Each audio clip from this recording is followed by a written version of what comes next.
میرا یہی تو پلی ہے کہ مسلمانوں کے آگے، مسلمان بچے کے آگے نبی علیہ السلام سے بھی زیادہ آئنسٹائن کا درجہ ہے.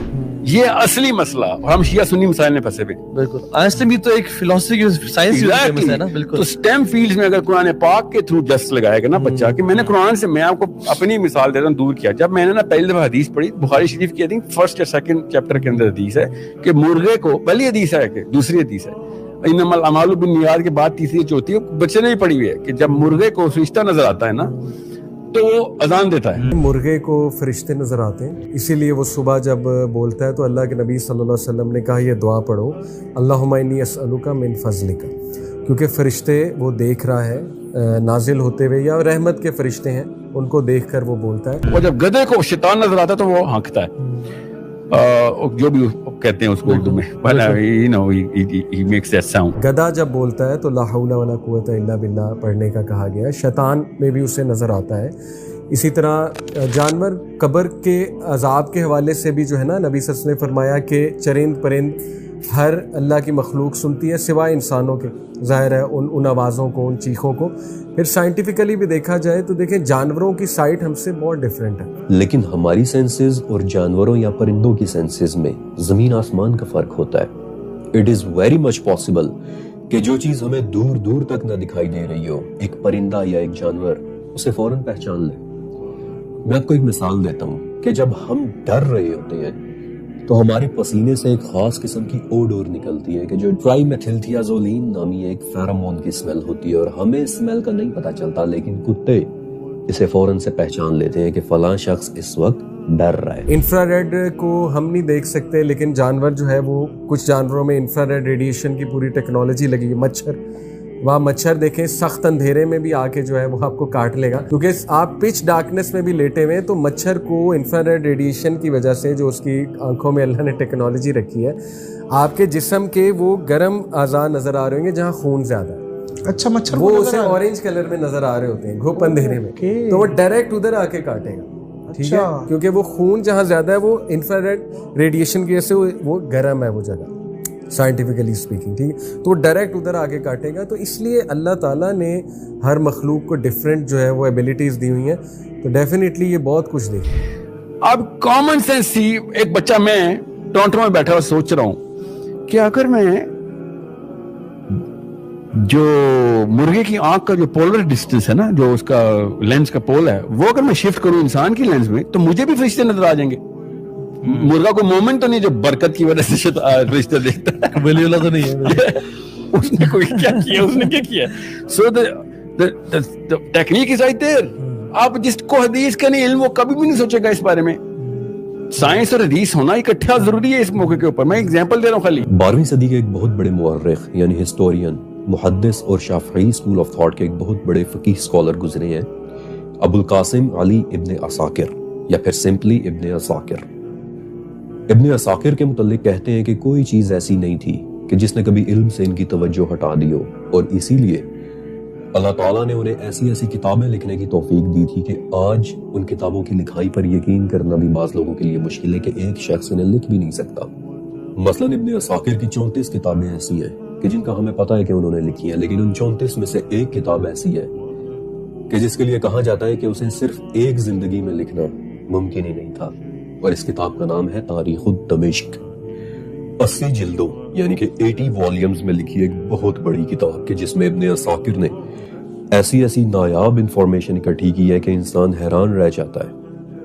اب جو واقعہ میں آپ کو سنانا چاہتا ہوں وہ تاریخ دمشق کے 19th والیوم اور اس کے پیج نمبر 130 پہ لکھا ہوا ہے. ابن عساکر بتاتے ہیں کہ دمشق میں ایک معمر اور ایک بزرگ شخص رہا کرتے تھے، حضرت عبداللہ البرزی رحمۃ اللہ علیہ. اور ایک دن اچانک ان کی آنکھ اپنی جگہ سے ہی غائب ہو گئی، یعنی کہ آئی بال، یعنی کہ ان کا ڈیلا ہی اپنی جگہ سے غائب ہو گیا. لوگوں نے ان سے بہت پوچھا کہ کیا ہوا ہے، لیکن وہ کبھی اس راز کو کسی کے سامنے کھولتے نہیں تھے. حتیٰ کہ ایک دن سلیمان ابن زید نام کا ایک آدمی ہاتھ دھو کر ان کے پیچھے پڑ گیا کہ بتائیں کیا ہوا تھا. نہ وہ بتاتے اور نہ یہ پوچھنا چھوڑتا. جب کبھی ملاقات ہوتی تو ابن زید کی طرف سے ایک ہی سوال آتا، یہاں تک کہ ایک دن تنگ آ کر عبداللہ نے بھی اس راز سے پردہ اٹھا دیا اور ایک اتنا عجیب واقعہ سنایا کہ اسے سن کر لوگ حیران رہ گئے. کہتے ہیں کہ میرا شمار دمشق کے معمر اور تجربہ کار افراد میں ہوتا ہے، اس لیے اکثر لوگ میرے پاس راستہ پوچھنے کے لیے آیا کرتے ہیں. اور اسی طرح ایک دن میرے پاس خراسان سے 2 آدمی آئے، عجیب حلیہ، لمبے بال، گھنی داڑھی اور لمبی لمبی مونچھیں، اور مجھے بولے کہ ہمیں برزا کی وادی میں کسی ایسی جگہ لے کر چلو کہ جہاں فلاں فلاں نشانیاں موجود ہوں. عبداللہ کہتے ہیں کہ مجھے بھی تجسس ہوا کہ یہ کون لوگ ہیں اور ان کا اس جگہ میں کیا کام ہے. بہرحال انہیں لے کر میں وہاں چلا گیا. جھاڑیاں، جھنکار، مٹی اور پتھروں کے ٹیلے، اور شام کا وقت عجیب ہولناک منظر پیش کر رہا تھا. اور ابھی میں ادھر ادھر دیکھ ہی رہا تھا کہ ان دونوں نے اپنی اپنی انگیٹھیاں نکالی اور بخور جلانا شروع کیے، یعنی دھوئیں والی خوشبو. اور تھوڑی دیر بعد وادی میں اتنی خوشبو پھیل گئی کہ جھاڑیوں تک سے مہک آنے لگی. اور کیا دیکھتا ہوں کہ طرح طرح کے سانپ جھاڑیوں سے نکل کر ہماری طرف آنے لگے ہیں. میرا تو دل ہی اچھل کر حلق میں آ گیا، لیکن وہ دونوں لاپرواہی کے ساتھ اپنی جگہ پر بیٹھے رہے. حتیٰ کہ ایک سانپ ایسا بھی آیا کہ جو بمشکل 1 فٹ کا بھی نہیں تھا، لیکن اس سانپ کی آنکھیں سونے کی طرح چمک رہی تھیں. اور اسے دیکھتے ہی وہ دونوں شخص اچانک تیزی سے کھڑے ہو گئے. انہوں نے اس سانپ کو پکڑا اور اس کی آنکھوں میں سرما دانی والی سلائی پھیر کر وہی سلائی پھر اپنی آنکھوں میں پھیری اور آپس میں کسی انجان زبان میں بات کرنے لگے. عبداللہ کہتے ہیں کہ اب مجھے ان کی زبان تو سمجھ نہیں آ رہی تھی، لیکن اتنا اندازہ تو مجھے بھی ہو گیا کہ یہ دونوں اس وقت بہت خوش ہو رہے ہیں. اور تب میں نے ان کی منتیں شروع کر دی کہ میری آنکھوں میں بھی یہ سلائی پھیرو، مگر وہ لوگ نہیں مانے. حتیٰ کہ عبداللہ کہتے ہیں کہ میں ان کے پاؤں میں گر گیا کہ میری آنکھوں میں بھی یہ سلائی پھیر دو، اور آخر کار بہت ہی مشکل سے وہ لوگ راضی ہوئے. عبداللہ کہتے ہیں کہ انہوں نے میری ایک آنکھ میں سلائی پھیری، اور سچ کہوں تو شروع میں تو مجھے نظر آنا ہی بند ہو گیا، لیکن تھوڑی دیر بعد جب نظر آنا شروع ہوا تو حیرت کے مارے میں اپنا سر پکڑ کر بیٹھ گیا، کیونکہ جس طرح درخت مجھے زمین کے اوپر دکھائی دے رہے تھے اسی طرح زمین کے نیچے کے بڑے بڑے پتھر بھی مجھے نظر آنے لگ گئے تھے. زمین میری اس آنکھ کے لیے ایسی ہو گئی تھی کہ جیسے شیشے کی بنی ہوئی ہو. مجھے واضح طور پر زمین کے نیچے بھی نظر آنے لگ گیا تھا. میں بہت خوش ہوا، اور تب تک رات بھی گزر کر ختم ہو چکی تھی، لہٰذا ہم لوگ وہاں سے واپسی کی طرف چل دیے.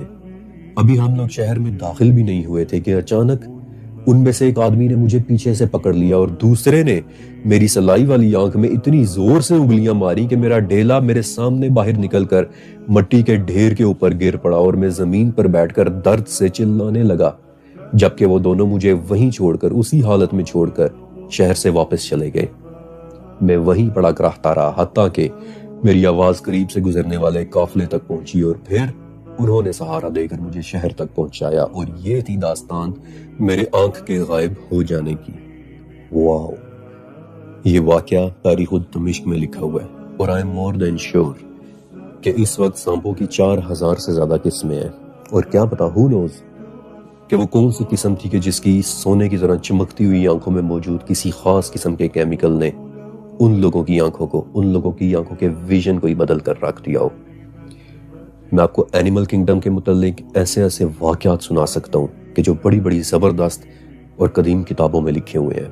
اور کچھ دن پہلے آپ کو یاد بھی ہوگا کہ میں نے صحابی رسول صلی اللہ علیہ وسلم حضرت عبداللہ ابن زبیر رضی اللہ تعالیٰ عنہ والا ایک واقعہ بھی پوسٹ کیا تھا کہ کیسے عبداللہ کے گھر میں وہ مخلوق آ گئی تھی کہ جن کی انہیں صرف آوازیں سنائی دے رہی تھی اور خود عبداللہ ہل بھی نہیں پا رہے تھے.